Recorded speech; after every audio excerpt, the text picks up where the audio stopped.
आदमी के पास फंड्स हों तभी वो अच्छा लीडर बन सकता है। लीडर कहते किसको हैं?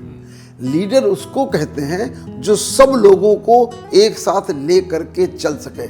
जब आप अपनी पॉलिसी थोपते हैं तो वो आपके कुछ ना कुछ विरोधी क्रिएट हो जाते हैं। कुछ लोग सिर्फ प्रॉफिट को ही अपने व्यापार का अल्टीमेट समझते हैं। मेरे अनुसार अगर वो प्रॉफिट है जो आपका लोगों के हृदय में आपके संस्थान के लिए स्थान पैदा कर रहा है। बहुत से कारण होते हैं कर्मचारी छोड़ के जाते हैं, तो अब आप उसके साथ द्वेष की भावना से मत देखिए। ये हमारे एम्बेसडर हैं, आजीवन रहेंगे ये। Profit is a by product of any business, profit is not the target. आपके अकॉर्डिंग, आपके अनुभव में ऐसी कौन सी एक कमी जो सारी के सारी उसके गुणों पर हावी हो जाती है और वो एक अच्छा लीडर नहीं बन पाता? लालच। नमस्कार, चेतना का विज्ञान डॉक्टर रामू सचान की दृष्टि से कार्यक्रम में आप सभी का स्वागत है। और स्वागत है सर आपका भी प्रोग्राम में हर बार की तरह। Thank you. और नमस्कार। आज सर मैं पिछले जो हमारा कार्यक्रम चल रहा था लीडरशिप के ऊपर हम बात कर रहे थे, आज उसी को हम थोड़ा सा आगे बढ़ाते हुए आपका मार्गदर्शन चाहेंगे। हमारे बहुत सारे युवा हैं, हमारे दर्शक हैं जो अपना कुछ सेटअप शुरू करना चाहते हैं, गवर्नमेंट भी बहुत सपोर्ट कर रही है। तो कितना ज़रूरी होता है कि आदमी के पास फंड्स हों तभी वो अच्छा लीडर बन सकता है? लीडर कहते किसको हैं? लीडर उसको कहते हैं जो सब लोगों को एक साथ ले करके चल सके, लीड कर सके, वही लीडर है। और किसी भी इंस्टीट्यूशन का जो हेड है, ही इज ए लीडर। बिल्कुल। तो जिस आदमी को ये लीड करना आता है वही सक्सेसफुल हो सकता है, और जिसको ये नहीं आता है वो व्यापार तो हो सकता है थोड़ा बहुत ऊपर नीचे चल जाए, लेकिन सक्सेसफुल नहीं होगा और पीसफुल नहीं होगा, हैप्पी नहीं होगा। तो आपको ये मान के चलना चाहिए कि आप पूरे इतने लोग जो आपके साथ काम कर रहे हैं, आप उनके संरक्षक हैं। अगर आप ये मान के चलेंगे कि उनके संरक्षक हैं, तो आप हमेशा ऐसी पॉलिसी बनाएंगे जो पॉलिसी सबके हित में होगी। आपका संस्थान आराम से चलेगा।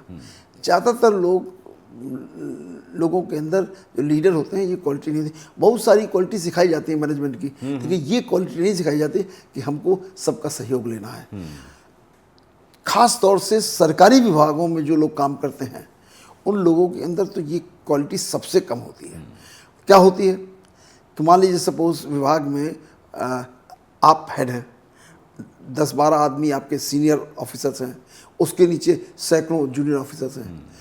तो आप क्या करते हैं, ज़्यादातर जगह मैंने देखा है कि आपके जो अलाइनमेंट के लोग होते हैं, जो आपकी तरह सोचने वाले, हम ये नहीं कह रहे हैं आप सही सोचते हैं गलत सोचते हैं, लेकिन जिस तरीके का आपका थॉट प्रोसेस है उस थॉट प्रोसेस से जो मैच करते होते हैं आप उनके साथ अलाइन हो जाते हैं। जो उसके विपरीत होते हैं उनके आप द्वेष करने लगते हैं, उनके विपरीत हो जाते हैं। तो आप कुछ लोगों का फेवर करने लगते हैं जो आपके, अब वो चाहे आपके अच्छे काम की वजह से हो, चाहे भ्रष्टाचार की वजह से हो, चाहे किसी कारण से हो, लेकिन आप कुछ लोगों से अलाइन हो जाते हैं और कुछ लोगों के साथ आपका अलाइनमेंट नहीं होता है। इस परिस्थिति में होता क्या है? इस परिस्थिति में ये होता है कि जो व्यक्ति का काम आप नहीं कर रहे हैं, आपके मन में उसके प्रति द्वेष आ गया, तो वो व्यक्ति आपसे भी एनिमोसिटी रखने लगता है, वो आपस में भी एनिमोसिटी रखने लगता है। तो वहां पर वर्टिकली कई पावर सेंटर बन जाते हैं। और अगर आप हेड हैं इंस्टीट्यूशन के, तो ये आपका ड्यूटी है कि आप सबको मोटिवेट करके एक धारा में ले चलें।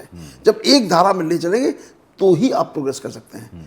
यही अवधारणा है गवर्नमेंट की भी, यही अवधारणा कैबिनेट की है, ये ग्रुप ऑफ मिनिस्टर्स की इसलिए बनाए जाते हैं कि सबको लेके एक साथ चलो और सबकी भावनाओं को एक साथ लेके चलोगे तो वो जिन जिन लोगों को रिप्रेजेंट करते हैं उन सबकी भावनाएं भी उसमें जुड़ी होती हैं। तो मोटे तौर से आप पूरे उस सिस्टम के लिए, या अगर देश के लीडर हैं तो पूरे देश के लिए आपकी पॉलिसी सही बनती है। जब आप अपनी पॉलिसी थोपते हैं तो उसके साथ जिनके हित सध रहे होते हैं वो तो उसमें जुड़ जाते हैं, जिनके नहीं सध रहे होते हैं विरोध हो जाते हैं, तो वो आपके कुछ ना कुछ विरोधी क्रिएट हो जाते हैं।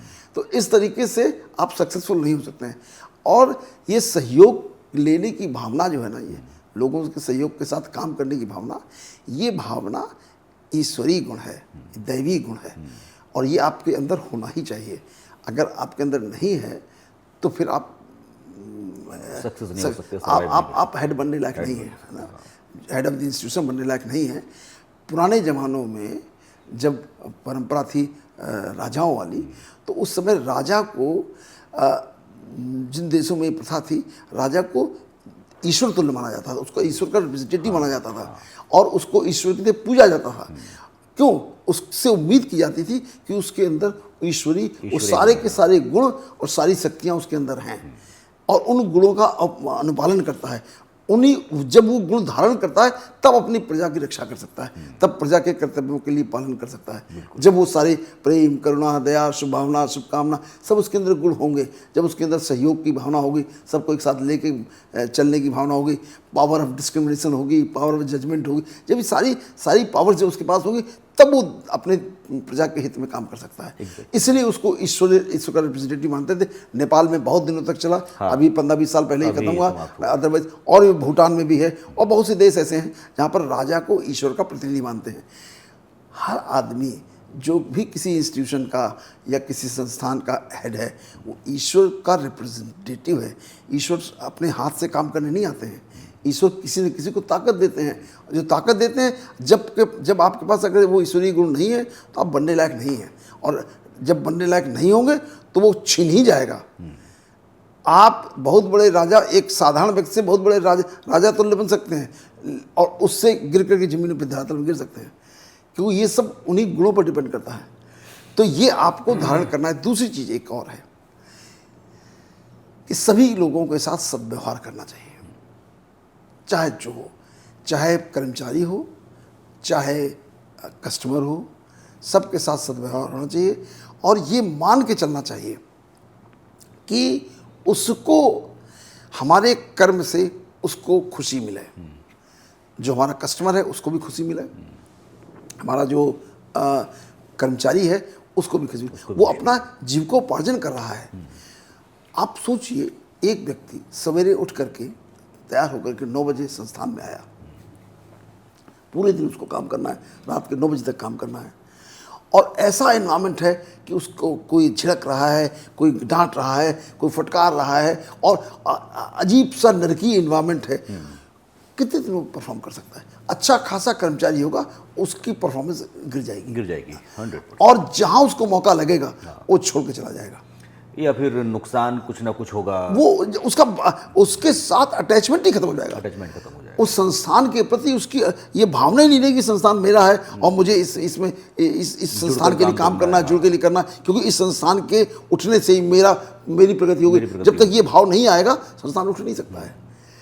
लेकिन बहुत सारे लोग हैं नहीं बात समझते हैं, बहुत सारे लोग हैं इस बात को समझते हैं। कुछ लोग सिर्फ प्रॉफिट को ही अपने व्यापार का अल्टीमेट समझते हैं, सक्सेस, कि यही सक्सेस है, प्रॉफिट है, बढ़ रहा है, बहुत सक्सेसफुल है। मेरे अनुसार अगर वो प्रॉफिट है जो आपका लोगों के हृदय में, आपके संस्थान के लिए स्थान पैदा कर रहा है, आपके कर्मचारियों के हृदय में, आपके कस्टमर्स के हृदय में जो स्थान पैदा कर रहा है, वो आपकी सक्सेस है। खाली धन की बैलेंस शीट बढ़ रही है वो सक्सेस नहीं है। वो बैलेंस शीट कभी भी नीचे जा सकती है। हाँ, कुछ लोग हैं जो इस बात में विश्वास रखते हैं कि तो इसलिए आपको बहुत सौहार्दपूर्ण व्यवहार रखना चाहिए। यदि कोई भ्रमित आदमी आ जाए, पहली बात तो ये है कि आप सिलेक्शन के टाइम बहुत कॉन्शियस रहिए कि सिलेक्शन करते समय ऐसे लोगों को सेलेक्ट करिए जो लोग इस लाइक माइंडेडनेस के हों, और अगर नहीं है तो उसको कन्वर्ट करने की कोशिश करिए कि हाँ वो ऐसा हो जाए, तो ही उसको रुकिए। लेकिन यदि भ्रमित होकर कस्टमर तो आ ही सकता है, तो कस्टमर को भी प्रेम से डील करिए, और प्रेम से 99% लोग डील हो जाते हैं। कुछ ही जिनकी मानसिक दशा ठीक नहीं है, घर से परेशान है, दुखी हैं, किसी अन्य कारणों से दुखी, तो यहाँ भी दुखी होने लगते हैं, उसी तरह बिहेव करने लगते हैं। क्योंकि हमारे भारतीय परिवेश में कस्टमर को भगवान की श्रेणी दी जाती है, ग्राहक देवता समान होता है, ये बाकायदे लिखते हैं लोग, इसीलिए लिखते हैं कि आप अपने ईश्वर के साथ क्या करते हैं। क्या ईश्वर से आप बदतमीजी नहीं करते ना? ईश्वर से प्रेम से पेश आते हैं, उसको सब अर्पित करते हैं, उसकी सेवा करते हैं, उसको खाने पीने की चीज़ें स्वागत करते हैं।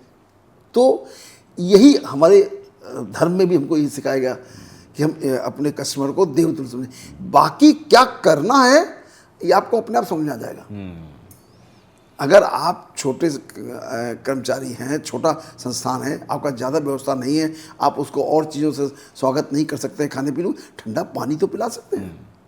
यदि कोई व्यक्ति आता है, आते ही एक आदमी अगर एक गिलास उसको पानी पिलाया जाए, उसको लगता है इसको मेरी चिंता तो है, मेरे बारे में कंसर्न है कि मुझको एक गिलास पानी पिला रहा है, और ज़्यादा है तो और ज़्यादा स्वागत करिए। ये कोई ज़रूरी नहीं है कि वो आपसे व्यापार करे। भाई 100 कस्टमर अगर आपके पास आते हैं तो उसमें से 100 के 100 आपसे व्यापार करेंगे, खरीदेंगे आपसे, कोई जरूरी नहीं है। लेकिन 100 के 100 आपके एम्बेसडर तो बने कि जाए भाई वो दुकानदार बहुत प्यारा आदमी है, उसके यहाँ गए थे, या उसके सेल्स पर्सन बहुत अच्छे थे, एनवायरमेंट लगता था कि क्या उसके लिए क्या कहा जाए।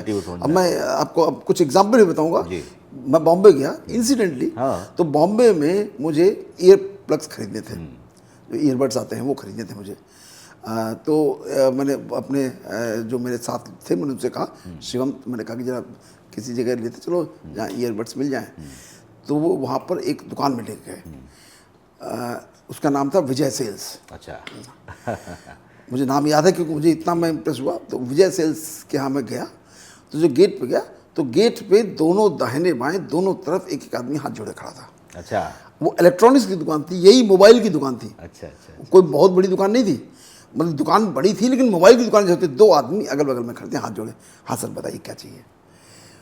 तो उसको बताया, तो वो ले जा करके उसने, उस आदमी ने ले जा करके मुझको उस पर्टिकुलर काउंटर पे ले जाके गया कि सर इनको ईयरबड्स चाहिए, दिखा दीजिए। और वो लौट आया, उसने लिया, बड़े प्रेम से उसने दिखाया, सब पूरा 15-20 मिनट आधा घंटे तक, मतलब जिस प्रेम से उसने दिखाया था वो देखने लायक था। मतलब आई वॉज हाईली इम्प्रेस्ड। फिर जब मैं बाहर निकला तो मैंने पूछा कि ये विजय सेल्स में पहली बार सुन रहा हूँ, दुकान क्या है ये? तो कहा इनके बहुत सारे यहाँ स्टोर्स हैं बॉम्बे में और सब एवन में। मैंने कहा इस स्टोर के ये जितने खोलेगा, जहाँ खोलेगा, सब इसके चलेंगे। तो क्या ये बात दूसरे लोग नहीं सीख सकते हैं? जिनकी दुकानें नहीं चल रही हैं क्या नहीं सीख सकते? वो कैसे सेल करते हैं? ऐसे ही मैं तिरुपति गया। मैं आपको इसलिए एग्जाम्पल बता रहा हूँ अपने दर्शकों को, जिनको ये समझ आवे कि हाँ वास्तव में काम कैसे होता है और क्यों करना चाहिए ऐसे काम। हर व्यक्ति जो मेरे संस्थान में आता है, चाहे वो कस्टमर हो और चाहे हमारा एम्प्लॉय हो, वो दोनों हमारे एम्बेसडर हैं। एम्बेसडर हैं, जहाँ जाएंगे वो हमको रिप्रेजेंट करेंगे। ये तय है कि उससे पूछा जाएगा कि हाँ वहाँ गए थे, कैसा लगा वहाँ, वो अनुभव अपना शेयर करेगा, अपनी तरफ से अनुभव शेयर करेगा। मुझे ईयरबड्स लेने थे विजय सेल्स, में जानता भी नहीं उनको। आज मैं विजय सेल्स की बात कर रहा हूँ, मैं अभी भी उनको नहीं जानता हूँ, लेकिन जो कल्चर है वो आप बताना चाहता हूँ पूरे देश के लोगों को, लोग समझें और अपने आप को उसको अच्छी तरीके से अडॉप्ट करें। तो वो आपका एम्बेसडर है, आपको रिप्रेजेंट करता है। तो क्या आपके एम्बेसडर ऐसे होने चाहिए जो सब जगह आपकी बुराई करें? जो आपको अनुभव मिलेगा वही तो आप कहेंगे कि अरे यार बहुत अच्छा, या तो कहेंगे अरे यार बहुत बेकार था, घंटा भर खड़े रहे, किसी ने पूछा तक नहीं वहाँ, और फिर हम लौट के चले आए, फिर दूसरी जगह से हमने सामान लिया। ये दोनों कल्चर होते हैं। बिल्कुल। तो आपको अपने यहाँ का एनवायरनमेंट बिल्कुल ऐसा ही बनाना चाहिए कि हर आदमी वहाँ आकर के, हमारा जो एम्प्लॉय है और जो कस्टमर है, दोनों वहाँ पर प्रसन्नता का अनुभव कर सके। जैसे मैं कल आपको एग्जांपल दे रहा था कि आपका उस दुकान का जिसके लिए आप आर्टिकल लिख रहे थे, मैंने आपसे कहा कि आप उसके लिए लिखिए ये खुशियों की दुकान है, यहाँ खुशी बांटी जाती है ऑटोमेटिकली, और ऐसा माहौल बनाइए कि खुशियाँ मिले वहाँ। लोग आपके पास अपने आप आएंगे, व्यापार तो अपने आप चलेगा, लेकिन कम से कम कुछ तो आप ऐसी चीज़ दीजिए जो सामान के अलावा हो, और खुशी से अच्छा कुछ नहीं हो सकता है। एक और मैं बात ये कहता हूँ रिपीटेडली कि कभी भी किसी भी कर्मचारी को, जब बहुत से कारण होते हैं कर्मचारी छोड़ के जाते हैं, जाना पड़ता है, जैसे किसी अच्छी जगह और अच्छी जगह वो हो गया, सिलेक्शन हो गया, तो अब आप उसके साथ द्वेष की भावना से मत देखिए, आप उसके लिए शुभ भावना रखिए। मैं आपको अभी एग्जाम्पल बताता हूँ। अभी पिछले महीने यहाँ पर Lohia institute of medical sciences में एडवर्टीजमेंट निकला। तो हमारे इंस्टीट्यूट के लोग अच्छा काम करते हैं तो पॉपुलर भी हैं, तो सब लोगों को वहाँ के इंस्टीट्यूट के लोग पसंद आते हैं। तो करीब 7-8 हमारे प्रोफेसर्स उनके यहाँ सेलेक्ट हो गए। चूँकि सरकारी नौकरी है, परमानेंट नौकरी है, तो बट नेचुरल है उनको ज्वाइन करना चाहिए, मुझे भी उसमें कोई दिक्कत नहीं। तो जो हमारे प्रिंसिपल साहब थे उन्होंने मुझको फ़ोन किया कि साहब क्या करें, ये तो सब सेलेक्ट हो गए, हमारे सब इतनी कमी है। तो हमने क्या, सेलेक्ट हो गए हैं तो ये अच्छी बात है ना। आपके पास मान लीजिए थोड़ी देर के लिए कमी हो गई तो कल और अच्छे लोग आ जाएंगे आपके पास, उसमें दिक्कत क्या है? और सबको क्या उनको वो दे दें, क्या एनओसी रिलीविंग दे, बिना रिलीविंग वो ज्वाइन नहीं कर सकते थे। मैंने कहा नहीं, रिलीविंग न दीजिए अकेले, रिलीविंग दीजिए और उनको बुलाइए, मंडे को उनकी सबके फेयरवेल अरे करिए, वाह। सबको गिफ्ट दीजिए। अरे वाह। और मैं खुद गया और मैंने सबको फेयरवेल करी।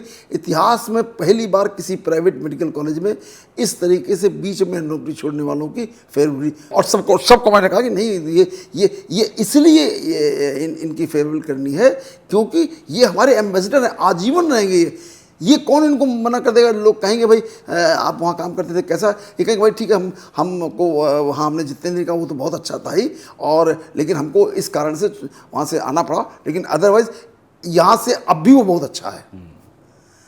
यही आदमी कहेगा कि वहाँ का माहौल इतना अच्छा है कि उससे अच्छा माहौल मिल नहीं सकता है। और आज की तारीख में ये स्थिति है कि वहाँ वेटिंग लिस्ट लगी हुई है लोगों की ज्वाइन करने के लिए कि हाँ वहाँ ज्वाइन करने को मिल जाए। कारण यही है क्योंकि सबको मालूम है, मैं पैथोलॉजी डिपार्टमेंट से 2 असिस्टेंट प्रोफेसर गए थे, करीब 10 लोगों की लिस्ट रखी हुई, रोज़ सिफारिश जाती है मेरे पास, काम इनको रख लीजिए, इनको रख लीजिए।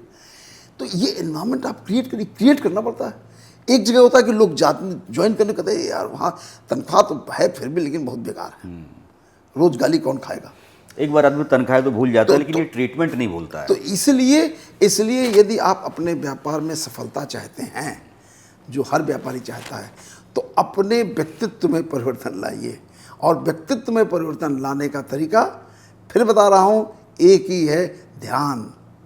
अगर आप ध्यान करेंगे तो आप अपने आप को समझेंगे, अपने गुणों को समझेंगे, जो आपके साथ लोग काम करते हैं उनको समझेंगे और उनके हितों को समझेंगे, तो आप सही निर्णय कर पाएंगे। अन्यथा आप स्वार्थवश जितने निर्णय करेंगे वो सब आपको गलत जगह ले जाएंगे। अब मैं आपको एक और अच्छा एग्जाम्पल बताता हूँ, बहुत ही मैं उनसे बहुत प्रभावित हूँ, रतन टाटा। अरे ग्रेट। रतन टाटा का मतलब JRD टाटा ने उनको सिखाया था, और उन्होंने जो उनको बताया था वो सिद्धांत उन्होंने पूरी अच्छी तरह रख लिया था। उनका ये कहना था कि हम अपने ग्राहकों के लिए काम करते हैं और अपने कर्मचारियों के लिए काम करते हैं। हम प्रो कस्टमर हैं, प्रो एम्प्लॉयज़ हैं। हम कोई इंस्टीट्यूशन के लिए अकेले काम नहीं करते हैं कि सिर्फ इंस्टीट्यूशन का प्रॉफिट बने। प्रॉफिट एक एलाइड एस्पेक्ट है, वो अपने आप आएगा ही आएगा। जब आप इन दोनों के लिए काम करेंगे तो प्रॉफिट आना ही आना है। तो एक उनकी यूनिट थी, उस यूनिट में नई नई यूनिट खुली थी, तो कभी भी कोई यूनिट ऐसा नहीं कि आज लगाओ कल ही वो प्रॉफिट देने लगे। तो उस यूनिट में उस साल प्रॉफिट नहीं हुआ। और एक प्रथा थी कि एनुअल जब रिजल्ट डिक्लेयर होते थे तो प्रॉफिट में से कुछ बोनस दिया जाता था एम्प्लॉयज़ को। तो उस साल चूँकि प्रॉफिट नहीं हुआ तो जो मैनेजमेंट के लोग थे उन्होंने नहीं दिया। और कहने लगे अब जब प्रॉफिट ही नहीं हुआ तो बोनस किस बात का देते हैं हम लोग, तो उन्होंने बोनस देने से मना कर दिया। कर्मचारियों के मन में देखिए, आप कर्मचारियों की स्थिति देखिए, टाटा ऐसी कंपनी में जॉब कर रहे हैं, उनके मन में ये बैठा हुआ है कि इन लोगों के यहाँ पर तनख्वाह भी मिलती है, बोनस भी मिलता है और इसके अनुसार हमारी प्रगति होती है। ये मन का भाव है ना, उस भाव से आप आए थे और आज आपको किसी कारण से वो बोनस नहीं मिल रहा है तो सबके अंदर एक डिसअपॉइंटमेंट हुआ कि ये बताओ इस साल बोनस नहीं दे रही है। तो वो सब हड़ताल बैठ गए। जब मैनेजमेंट वाले थे तो मैनेजमेंट वालों ने उनको फ़ोन किया रतन टाटा जी को कि साहब वहाँ हड़ताल हो गई है, पूरी यूनिट बंद हो गई है। तो उन्होंने कहा अच्छा ठीक है मैं आता हूँ, देखते हैं। गए वहाँ, बैठे मैनेजमेंट के साथ और सब कर्मचारी बैठे। चूँकि रतन टाटा इतने गंभीर, इतने सहृदय व्यक्ति थे कि उनसे कोई मिसबिहेवियर नहीं कर सकता था। वो ऐसा व्यक्तित्व थे कि उनसे करने की हिम्मत ही नहीं पड़ सकती थी। तो बैठे सब लोग, ठीक है सबको बुलाओ, अगर कोई डिसअपॉइंटमेंट है तो बात तो करेंगे, बात से ही तो बात बनेगी। तो सब पूरे सारे कर्मचारी आए और शांत बैठे उनसे। तो उससे उन्होंने पूछा कि बताइए क्या प्रॉब्लम है। कर्मचारियों से उन्होंने बताइए आप लोग अपनी। तो उनका जो नेता था वो खड़ा हुआ, उसने बताया कि साहब ये है, ये है, ये है, ये और ये मैनेजमेंट कह रहे हैं कि हम नहीं देंगे। तो उनसे मैनेजमेंट से बोले बताइए कि आप ये इनकी समस्या के बारे में क्या आपका विचार क्या है। रतन टाटा जी ने जो उस कंपनी के जो उस यूनिट के जो मैनेजमेंट था उससे उनको बताइए, आप इनका जवाब दीजिए। तो उन्होंने कहा सर इस साल तो कोई प्रॉफिट ही नहीं हुआ। अब जब प्रॉफिट नहीं हुआ तो इस दशा में हम इनको कैसे दे सकते हैं बोनस। अब जो अगले साल हम और मेहनत करेंगे, जब प्रॉफिट आएगा तो बिल्कुल निश्चित रूप से कंपनी के पॉलिसी में इनको बोनस दिया जाएगा। कहा अच्छा, फिर कहना अच्छा ठीक है। 2 मिनट सोचे, फिर उठे वो, तो सोचे जा रहे हैं रतन टाटा, उठे, उठ करके उधर एम्प्लॉय की तरफ बैठ गए, उनके साथ बैठ गए नीचे, और बोले देखिए ऐसा है, आपको प्रॉफिट आपका नहीं हुआ इस साल की आपकी दिक्कत है, लेकिन कंपनी आपकी इतनी बड़ी है, इस साल नहीं अगले साल होगा, और 10 कंपनियों में हो रहा है, तो हमारा आप बोनस क्यों नहीं देंगे? रतन टाटा बोले कर्मचारियों की तरफ से कि आप हमारा बोनस क्यों नहीं देंगे? ये तो कोई तरीका ही नहीं है। अब वो जो मैनेजमेंट था वो टाटा के एम्प्लॉई थे, उनका ही चेयरमैन वहाँ बैठ गया है, अब ये क्या जवाब देंगे और क्या कर्मचारी जवाब बोलेंगे?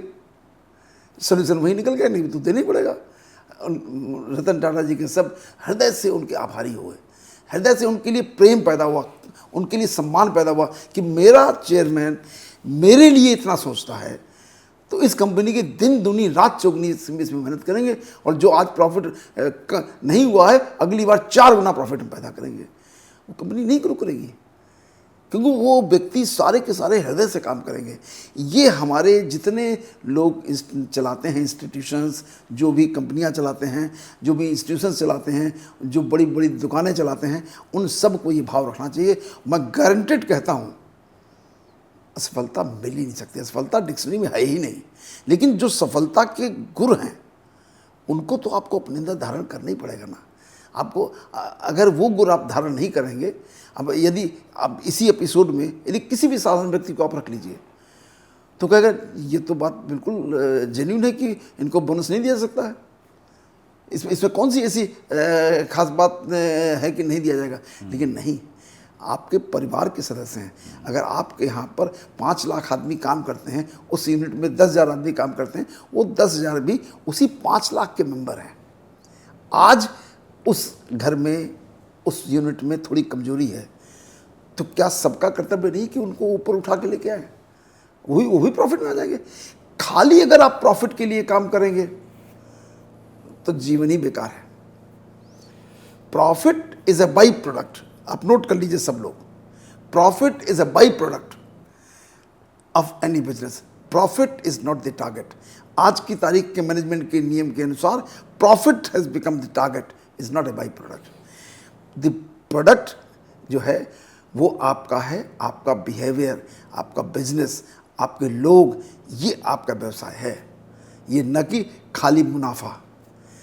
जब आप इस तरीके से काम करेंगे मुनाफा तो मिलेगा ही मिलेगा, उसको तो कोई अवॉइड नहीं, और लोगों से कई गुना ज़्यादा मिलेगा, क्योंकि इसमें जब ईश्वरीय गुण धारण करते हैं ना, जब प्रेम, करुणा, शुभ भावना, शुभकामना जब ये धारण करते हैं तो ईश्वर स्वयं उसका काम करते हैं। जब ईश्वरीय गुण धारण करते हैं तो ईश्वरीय शक्तियाँ भी अपने आप मिलती हैं, और ईश्वरीय शक्तियाँ मनुष्यों के रूप में आती हैं। कोई वहाँ से ऊपर से कोई नहीं टपकता, लोग आपके प्रति आकर्षित होते हैं और आपके काम को कई हजार गुना आगे बढ़ा देते हैं। बिल्कुल सर। इसमें सर एक सवाल ये है कि जो लीडर होता है, कई लोग कहते हैं कि लीडर बाय बर्थ होते हैं, तो ऐसा कुछ है क्या कि जो लीडर होता है, जो क्वालिटीज़ होती हैं लीडर की, वो जन्मजात होती हैं, ऐसा जन्म से पैदा होती है? एक सवाल ये, और दूसरा सवाल ये है, आप देश विदेश के दौरे करते रहते हैं, यहाँ की जो लीडरशिप है हमारी इंडियन जो माइंडसेट है लीडरशिप का, उसमें और विदेशी जो लीडरशिप है उसकी माइंडसेट में क्या आप भिन्नता पाते हैं? देखिए ऐसा है, पहली बात जो आपने सवाल किया, क्या लीडर जो है ये बाय बर्थ होते हैं? देखिए जैसे सब चीज़ें होती हैं, लीडर भी एक व्यक्ति है, लीडर कोई ऐसा तो है नहीं कोई अनोखा जानवर है, लीडर भी व्यक्ति है। तो जो उसके कर्म, सत्कर्म, दुष्कर्म, विकर्म जो उसके पिछले जन्मों के हैं, उसका रिजल्टेंट वो उसका प्रतिफल है। तो जो आज वो है, तो जैसा था, अगर वो अच्छे संस्कारों को लेकर के पैदा हुआ, पूर्व जन्म में अच्छा आदमी था तो इस जन्म में भी अच्छा है। अगर पिछले जन्म में खराब है तो अब इस जन्म में प्रयास भी नहीं कर रहा तो इस जन्म में भी खराब ही रहेगा। प्रयास करेगा, बदल कोई भी सकता है, अंगुली मार वाल्मीकि बन सकते, कोई भी कुछ बन सकता है। इसलिए आप ये मत सोचिए कि कोई बुरा है तो कोई अच्छा नहीं हो सकता, अच्छा हमेशा हो सकता है। दूसरा, इसलिए अगर आपके अंदर व्यापार करने की इच्छा है तो पहले आपको अच्छे आदमी बनने का गुण आना चाहिए। मैं हमेशा अपने स्टूडेंट्स को कहता हूँ, जो हमारे मेडिकल स्टूडेंट्स हैं, बेसिकली हम जब मेडिकल ग्रेजुएट्स और पोस्ट ग्रेजुएट्स को पढ़ाता हूँ तो वही मेरे स्टूडेंट्स हैं।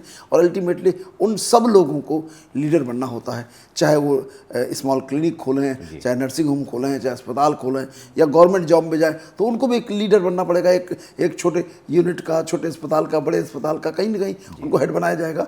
तो ये गुण उनको अपने अंदर डेवलप करना ही होगा। और मैं सब लोगों को कहता हूँ कि डॉक्टर तो अच्छे बनो ही बनो, लेकिन उसके पहले एक अच्छा व्यक्तित्व बनो, अच्छा मनुष्य बनो।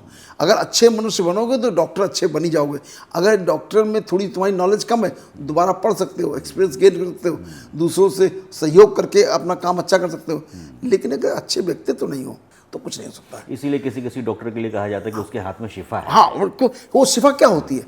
आपने अच्छा वर्ड यूज़ किया। क्या शिफा क्या होती है? शिफा होती है कि मेरे हृदय में उस प्रेम का संचार होता है और उस मरीज को देखते हुए ऐसा भाव पैदा होता है कि हे प्रभु, इसको ठीक कर दो। मैं जब सवेरे, अब तो मैं मरीज कम देखता हूँ, लेकिन जब मैं मरीज देखता था बहुत साल पहले, 20-25 साल पहले, तो उस समय मैं क्या करता था, सवेरे जब ध्यान पूजन करके उठता था कि प्रभु ऐसे मरीज भेजो जो सब ठीक हो जाए, ऐसा कोई मरीज भेजो ठीक न होने वाला हो। यह प्रार्थना करता था, क्योंकि मुझे मरीजों का दुख देख करके आज भी मुझे बहुत दुख होता है। जैसे कभी किसी, भाई अस्पताल है, मरीज गंभीर हालत में आएंगे, मरेंगे भी, अस्पताल में नहीं मरेंगे तो कहाँ मरेंगे।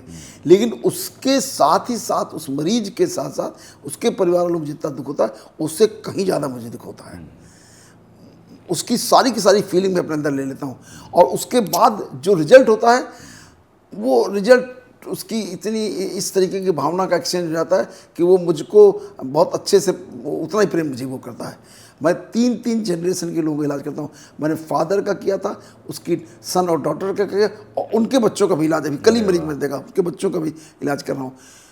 ऐसा तो है नहीं कि उनके घर में डेथ नहीं हुई, असंभव है। जब 3 जनरेशन का आप इलाज करेंगे तो उसमें से लोग डेथ होंगे। अभी परसों में एक मरीज आया तो उनके घर के भी 3 जनरेशन का इलाज कर चुका। तो लोग वो मेरे से कनेक्ट होते हैं। उनको लगता है डॉक्टर साहब बस देख लें तो हम ठीक हो जाएंगे। क्या है वो? उनको मालूम मेरे हृदय का जो प्रेम है, जो करना, वो उनको ठीक कर देती है। तो सिफा इसी को कहते हैं। कुछ लोग मैकेनिकल देखते हैं, आए मरीज देखा, पर्चा लिया, आगे बढ़ो, इससे कुछ नहीं। ये वो पर्चा है ना, आपको खुशी मिलेगी ना उसको खुशी मिलेगी।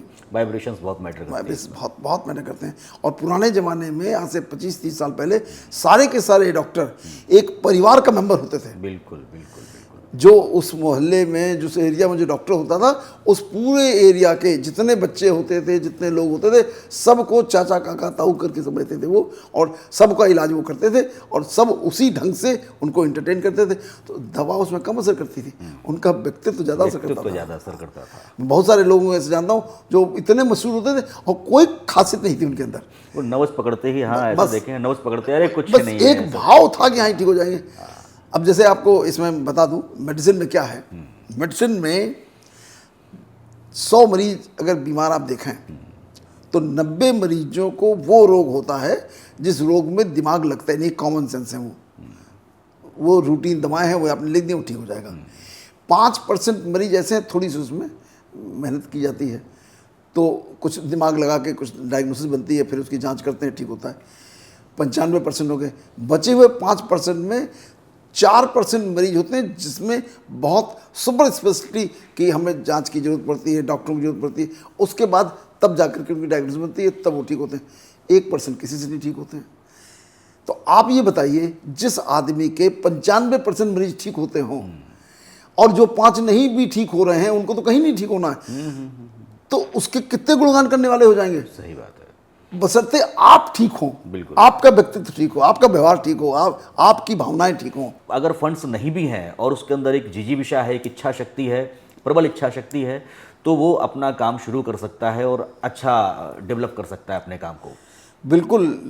किसी भी व्यवसाय को शुरू करने के लिए दृढ़ इच्छा शक्ति और कैपेबिलिटी, उसके अंदर इतनी शक्ति होनी चाहिए, इतना ज्ञान होना चाहिए। ये इंट्रोस्पेक्शन उसको स्वयं करना होगा कि मेरे ज्ञान की क्या स्थिति है, और उसके अनुसार अपना प्लान बनाए, लक्ष्य निर्धारित करे। उसको रोक पाना असंभव है, वो सफलता इनएविटेबल है। लेकिन जो मूल भाव है उसको अपने अंदर रखना चाहिए कि मूल भाव लोगों के कल्याण का होना चाहिए। यदि आप मूल भाव लोगों के कल्याण का होगा तो आप सफल होंगे ही होंगे। लेकिन यदि आप कोई चीट करके, कोई ब्लफ करके, कोई शॉर्टकट करके आप चाहें कि हम सफल हो जाएं, वो न तो उचित है और न वो सफलता दिलाता है। कभी कभी क्षणिक सफलता दिखने लगती है, लेकिन वो बहुत दिनों तक सफलता नहीं होती है। और इसमें एक बात हमेशा ध्यान रखना चाहिए कि मैं ये बात बार बार कहता हूँ कि जो धन अर्जित करें वो सुगंधित होना चाहिए। और सुगंधित धन वही धन होता है जिसमें जिसके साथ, जिसके लिए व्यापार कर रहे हैं, उसका उसमें लाभ समाहित हो। यदि वो व्यक्ति उस सर्विस को, उस प्रोडक्ट को ले करके उसके जीवन में खुशहाली आती है, तो वो आपका व्यापार ठीक है। यदि कोई आपके जीवन में कोई अंधकार आता है, कोई दुख आता है, आपके कर्मों के द्वारा ऐसी चीज़ का व्यवसाय करते हैं कि जो उसके जीवन में परेशानियां पैदा करता है, तो वो दुख का कारक है और वो आपको कभी सफलता नहीं देगा। तो हमेशा याद रखिए कि हम व्यापार करते समय अपने अंतर्मन की गहराई में याद रखिए कि मैं दूसरों के लिए खुशियां पैदा करने का काम करूं, तो आपका जीवन खुशहाल हो जाएगा। ये ऑटोमेटिक है, इसमें कोई बहुत बड़ा रॉकेट साइंस नहीं है कि जब आप खुशियां बांटेंगे, खुशियां आपके पास लौट के कई हजार गुना ज़्यादा आएंगी आपके पास, बोनस के साथ आएंगे। और कभी भी ऐसी चीज़ का व्यवसाय न करिए जो लोगों के जीवन में दुख पैदा करता है। ऐसा कोई काम मत करिए जो दुख पैदा करता है, क्योंकि आप करेंगे दुख पैदा, आप कहेंगे मुझे क्या फ़र्क पड़ता है, ये तो आदमी ले जा रहा है, ये खाएगा, ये नशा करेगा, ये करेगा, वो करेगा। लेकिन अल्टीमेटली आप कारक हैं, उसके दुख को आपको भोगना ही पड़ेगा। ये प्राकृतिक नियम है, इसलिए उस प्राकृतिक नियम का अनुपालन करना चाहिए। मुझे ऐसा कोई काम नहीं करना चाहिए जिससे समाज में किसी भी आदमी को दुख मिलता हो। एक लीडर के भीतर सारे गुण हैं, भाव भी हैं, प्रेम भी है, मधुर भी है, सब चीज़ें हैं। आपके अकॉर्डिंग, आपके अनुभव में ऐसी कौन सी एक कमी जो सारी के सारी उसके गुणों पर हावी हो जाती है और वो एक अच्छा लीडर नहीं बन पाता? स्वार्थ, ग्रीड, लालच। वो जब अंदर से ये भाव उसका ख़त्म नहीं होगा, वो कभी कोई सही काम नहीं हो सकता है। क्योंकि हर काम जब वो करता है ना, बड़े प्रेम से करेगा, सब कुछ करेगा, दिखाएगा सब कुछ, लेकिन अंतर्मन में उसके रहेगा इसमें मेरा क्या फ़ायदा होगा, मेरे परिवार का क्या फ़ायदा होगा, और मेरे परिवार ने आने वाली 7 पुश्तों तक का कैसे फ़ायदा होगा, इस बात में लगा रहता है। अज्ञानी है, जानता नहीं है इससे कुछ नहीं होने वाला, ये दुख का कारक है। सबके कल्याण का भाव पैदा करो, दिल से पैदा करो, दिखावटी नहीं, भाषण के लिए नहीं, दिल से पैदा करो, बाकी सारा काम अपने आप हो जाएगा। True sir. एक यहाँ पर गौतम बुद्ध की कहानी छोटी सी याद आ रही है, उसको मैं सुना देता हूँ। सारे के सारे लोग बैठे हुए हैं, शिष्य उनके, और उनका जो भाई था वो भी बाद में उनका भिक्षुक बन गया था। आनंद नहीं, मेरे ख्याल से देवदत्त, अच्छा, तो वो भी थे। तो बड़ा अच्छा चल रहा था और भगवान उपदेश कर रहे थे, तथागत। तो देवदत्त अपने जगह से खड़े हुए, बोले प्रभु मैं आपके जो शील हैं उनमें परिवर्तन करना चाहता हूँ, कुछ आपके जो सिद्धांत हैं उनमें मैं बहुत ही रिजिड होकर परिवर्तन करना चाहता हूँ, मुझे कुछ समझ में नहीं आ रहा है, ये और बेहतर होना चाहिए। तो तथागत मुस्कुराए, बोले क्या परिवर्तन करना चाहते हैं बताइए। बोले सबसे पहले तो जो भिक्षुक हैं वो अच्छा कपड़ा नहीं पहनेंगे, चीवर जो है वो किसी का दान किया हुआ चीवर या अच्छा चीवर नहीं पहनेंगे, अपने हाथ से चीथड़े गूंथ के उसको बनाएंगे और वो तब पहनेंगे। बोले ठीक है। दूसरा, बोले भिक्षुक जो है मांसाहार बिल्कुल नहीं करेंगे और अन्न इधर उधर से रॉ मटेरियल लाएंगे और अपने यहाँ पर उसको पकाएंगे।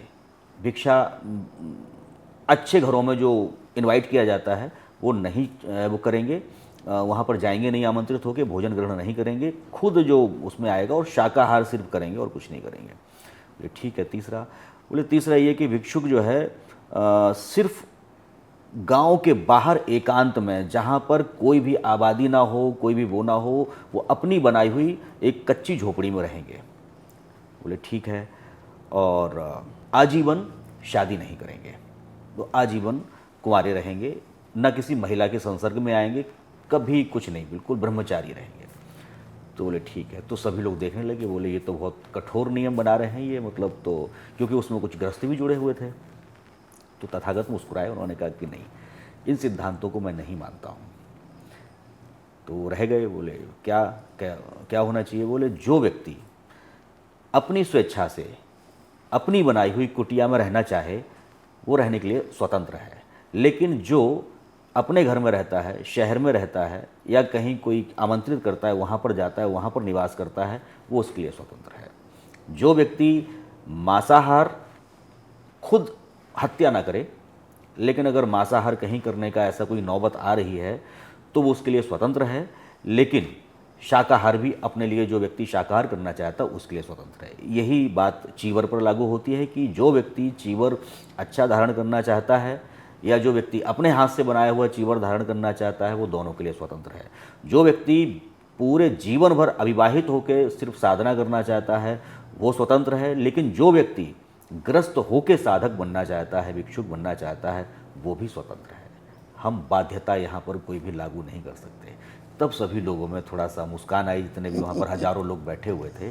तो वहाँ पर मुझे सर समझ में आया कि एक जो नेतृत्व क्षमता होती है एक साधक की और एक ध्यानी की, वो एक अलग ही लेवल पे होती है। बिल्कुल। एक्चुअली क्या है ना, इसमें आप सबके हित कल्याण का की भाव, भावना। हाँ, सबके कल्याण का भाव होता है, सबके हित का भाव होता है, तो आपको सही दिशा दिख जाती है। आपने खूब कट्टरपंथी काम किया, हल तो खुश हुआ नहीं उससे। अब आजकल जितने संप्रदाय हैं सब कर्म कांड में कट्टरपंथी हो गए हैं, सब एक दूसरे से वेबनेस करें। ये कौन सा धर्म है? अपने अपने धर्म की रक्षा कर रहे हैं सब, कोई धर्म की दूसरे के रक्षा धर्म को नहीं, मारते हुए। कोई धर्म की रक्षा नहीं कर रहे हैं, वो उन संप्रदायों के आडंबरों की रक्षा कर रहे हैं अपने स्वार्थों की बेसिकली। और उसमें मुख्यतः उनका अपना स्वार्थ है। और स्वार्थ से ज़्यादा उसमें सबसे बड़ी जो भावना है उनके अहंकार की पूर्ति होती है। मैं हूँ सनातनी, मैं हूँ हिंदू, तो मैं जो हूँ यही सही है, ये मेरे अहंकार की तुष्टि करता है। ये दूसरा व्यक्ति है दूसरे संप्रदाय का, वो कैसे अच्छा हो सकता है? इसलिए मुझे उससे कम प्रॉब्लम मुझे अपने आप से कि मैं अच्छा हूँ, मैं ज्ञानी हूँ, तो मेरे अहंकार की तुष्टि हो रही है, इसलिए वो दूसरे को अपमान करता है। लेकिन ये धर्म ही नहीं है। धर्म तो सिर्फ प्रेम है। हम किसी का अपमान, किसी के साथ द्वेष, किसी का ईर्ष्या करके हम किस धर्म की रक्षा कर रहे हैं? ये धर्म नहीं है, ये अधर्म है।